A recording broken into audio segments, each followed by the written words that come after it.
రోజు రేట్ తగ్గింది. ఇంకా చిన్న మాటల యుద్ధం జరిగింది. తర్వాత మండి ఓనర్ వచ్చారనమాట. వాళ్ళతో మాట్లాడుకుంటే రేట్ తగ్గిస్తారు ఖచ్చితంగా. కేజీ 15 రూపాయలు కూడా. ఈ రోజు కూరగాయల రేట్ అన్ని కూడా తగ్గాయి. అందుకే ఒక కేజీ ఉందా లేదా అని తెలుసుకొని మరి 3 సంచులు కొనేస్తున్నారు. రేట్ చాలా. హాయ్ ఫ్రెండ్స్ అందరికి, నిన్నైతే లేట్ అయిపోయిందని మార్కెట్ కి అయితే వెళ్ళలేదన్నమాట. ఈ రోజు తొందరగానే బయలుదేరాము. మార్కెట్ లోకి రాగానే ఫస్ట్ అరటి పండ్ల మండి దగ్గరికి వచ్చేసాము. అన్ని కూడా పచ్చిగా ఉన్నాయి చూడండి. ఇవి పాక్వానికి వచ్చిన తర్వాత కట్ చేసి బాక్స్ లో ప్యాక్ చేస్తారు. అవి పండు అయిన తర్వాత వ్యాపారస్తులకు అమ్ముతారు. ఈ యాలక్కి సుగంధి ఏంటి అంటే అవి కట్ చేయరనమాట, అట్లే గెలలు పెట్టేస్తారు. చుక్కే బాలను మామూలు అరటి పండ్లు, ఈ 2 రకాలు మాత్రమే ఈ విధంగా బాక్స్ లో కట్ చేసి ప్యాక్ చేస్తారు. మిగతా 2 రకాలు అంటే సుగంధి, యాలక్ ఉంది కదా, అవి గెలలతో సహా అమ్మేస్తారు. ఈ రోజు అయితే మార్కెట్ లో మనకి సరుకు విషయంలో చిన్న మాటల యుద్ధం జరిగింది. పెద్ద గొడవ అయితే కాదు. మామూలుగా అయితే మనం రోజు 1వ నంబర్ బాక్స్ తీసుకుంటాము. కానీ ఈ రోజు స్టాక్ తక్కువ ఉండటం వల్ల 1వ నంబర్ బాక్స్ స్టాక్ లేదు, 2వ నంబర్ ఇచ్చారు. రేటు మాత్రం 1వ నంబర్ బాక్స్ దే వేస్తున్నారు 410 అని. మా ఆయన సరుకు చూసి ఇది 2వ నంబర్ బాక్స్ ఎందుకు అంత రేట్ అన్నారు. కానీ వాళ్ళైతే ఒప్పుకోవట్లేదు. ఒక 10 నిమిషాలు అయితే మాటల యుద్ధం అట్లే జరిగింది. కాదా అని మా ఆయన,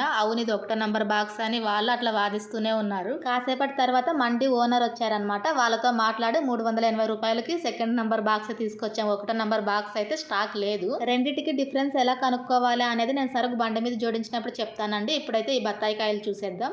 సంచిలో 20 కేజీలు వస్తాయి. 450 రూపాయలు చెప్తున్నారు. కొంచెం ఎక్కువ కొంటే రేట్ తగ్గిస్తారు ఖచ్చితంగా. కానీ ఇప్పుడు బత్తాయి పండ్లకు డిమాండ్ అయితే లేదు. ఇక్కడ ఉండేవైతే అరటి పండ్ల బాక్సులు అండి, 15 కేజీల బాక్సులు అని చెప్తాను కదా నేను, అవన్నమాట.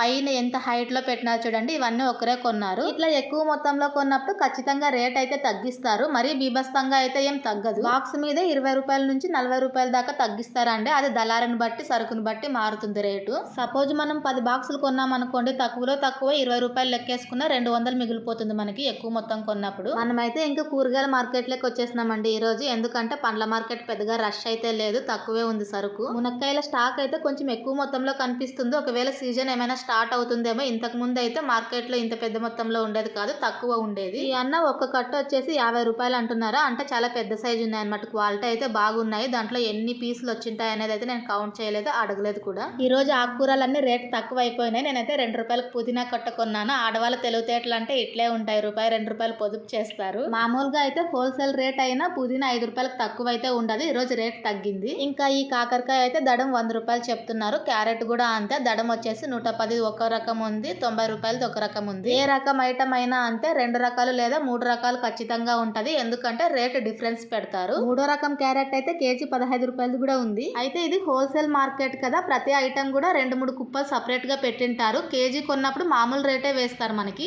కానీ ఈ రోజు కూరగాయల రేట్ అన్ని కూడా తగ్గాయి. అందుకే ఒక కేజీ ఇచ్చారు నేను అడగగానే.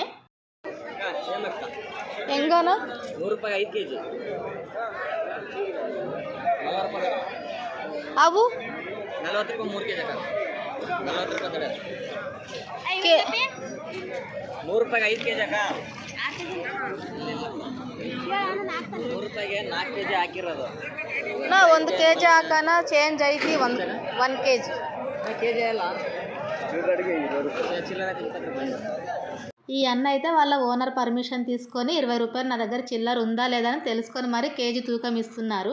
ఎందుకంటే అసలు కేజీ, అర్ధ కేజీ, 1/4 కేజీ బేరం అయితే ఇక్కడ ఉండదు అనమాట. హోల్సేల్ లో అంతా కూడా బాక్సుల లెక్కన దడాల ప్రకారమే జరుగుతుంది. కాబట్టి వీళ్ళు చిన్న బేరాలను అయితే పట్టించుకోరు, అసలు కేర్ చేయరు. డైరెక్ట్ గా ముఖం మీదే బాగొచ్చినావు పొమ్మా అంటారు అనమాట మనం కేజీ అడిగితే. ఇంకా బీట్రూట్ అయితే మామూలు రేటే ఉంది, కేజీ 25 రూపాయలు. అది కూడా దడాల ప్రకారమే కొనాలండి. ఒకవేళ నేను కేజీ అన్నా కూడా అది కేజీ రేటు మాత్రమే, దడాల ప్రకారమే కొనాలి. ఇక్కడ కూడా సేమ్ ఏ రకం ఐటమ్ అయినా ఎక్కువ మొత్తంలో కొంటే కనుక ఖచ్చితంగా రేట్ తగ్గుతుంది. అడిగే రైట్ కూడా మనకు ఉంటుంది ఎక్కువ మొత్తంలో కొన్నప్పుడు. ఇక్కడైతే ఒక అన్న బెండకాయ సంచులు 3 సంచులు కొనేస్తున్నారు. రేట్ చాలా తక్కువ పడుతుంది అట్లా సంచుల ప్రకారం కొన్నప్పుడు. వీళ్ళు బోర్డు లేదా మైక్ పెట్టి అమ్మేస్తారు అనమాట ఫిక్స్డ్ రేట్ కి. కేజీ 30 రూపాయలు లేదా కేజీ 40 రూపాయలు అట్లా ఫిక్స్ రేట్ తో అమ్మేస్తారు ఒకే రోజులో. మనం ఇంకా పండ్ల మార్కెట్ లకు వచ్చినాము. ఈ రోజు అయితే దానిమ్మ రటన్కాయలు వచ్చినాయి. కేజీ వచ్చేసి 55 రూపాయలే, కానీ చాలా నాటకాయలు అవి. పప్పాయి బండి దగ్గరకు వచ్చి చూస్తే సరుకు అయితే పెద్ద మొత్తంలో ఏం లేదండి. మనం తెల్లవారుజామున వచ్చేటప్పుడు కూడా సరుకు తక్కువగానే ఉంది. చీకట్లో ఏం సరుకు కనిపించదు కదా, అందుకే తెల్లగైనాక తీసుకుందాంలో కొంచెం రేట్ కూడా తగ్గుతుంది అనుకున్నాము. కానీ తెల్లవారుజామున కేజీ 20 చెప్పినారు. ఇప్పుడు కూడా అదే రేటే ఉంది.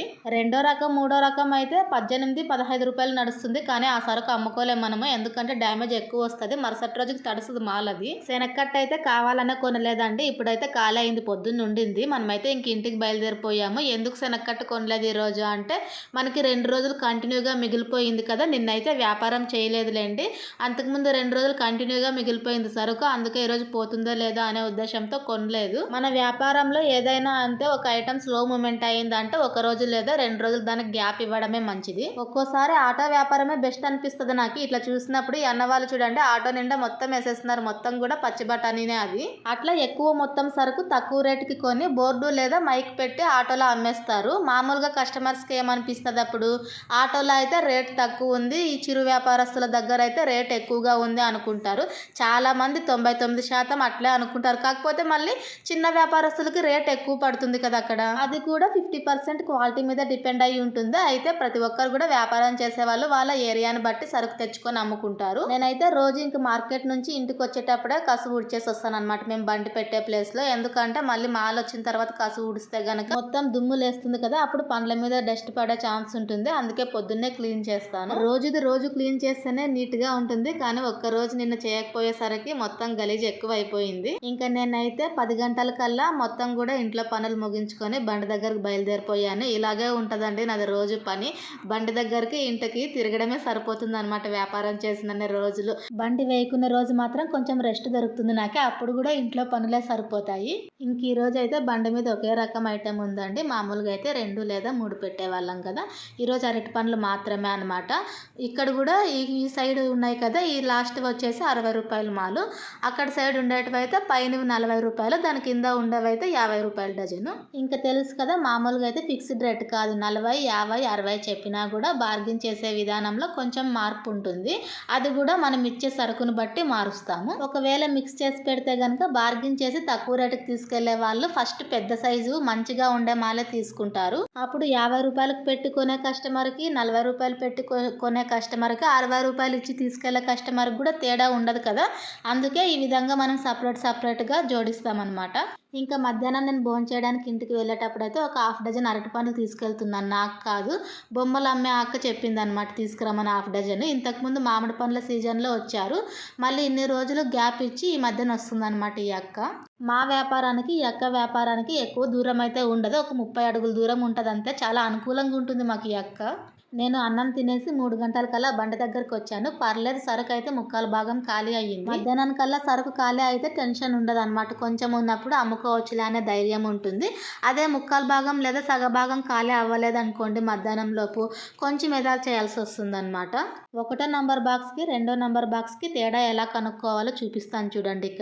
ఇక్కడ చూపిస్తున్నవి అయితే 4 పండ్లు ఉన్నాయి కదా, పల్చాగా ఉన్నాయి, పొడుగ్గా ఉన్నాయి ఇవి. దీని పక్కనే ఇంకొక గుచ్చు కూడా పెడుతున్నాను చూడండి. ఇవి కొంచెం లావుగా ఉన్నాయి కదా, డిఫరెన్స్ చూస్తే అర్థమవుతుంది కదా. సేమ్ సైజ్ అయితే పొడుగ్గానే ఉన్నాయి, కానీ యువతలదైతే కొంచెం పల్చాగా ఉంది, బరువు ఎక్కువ రాదు. అది యువతలదైతే పండు నిండుగా ఉంది, కొంచెం బరువు ఎక్కువ వస్తుంది. 2 కూడా ఒకే చోట ఇలా కలిపి పెడుతున్నాను చూడండి. ఒకే సైజే ఉన్నాయి సేమ్, కాకపోతే పండు డిఫరెన్స్ కనిపిస్తుంది కదా మీకు. ఈ విధంగా వెయిట్లెస్ అంటే బరువు తక్కువ ఉండి పల్చాగుండ కాయలన్నీ 2వ నంబర్కి ప్యాక్ చేస్తారు. మంచిగుండ కాయలు మొత్తం కూడా 1వ నంబర్కి ప్యాక్ చేస్తారు. కస్టమర్స్ కూడా చూడగానే కనిపిస్తుంది అనమాట.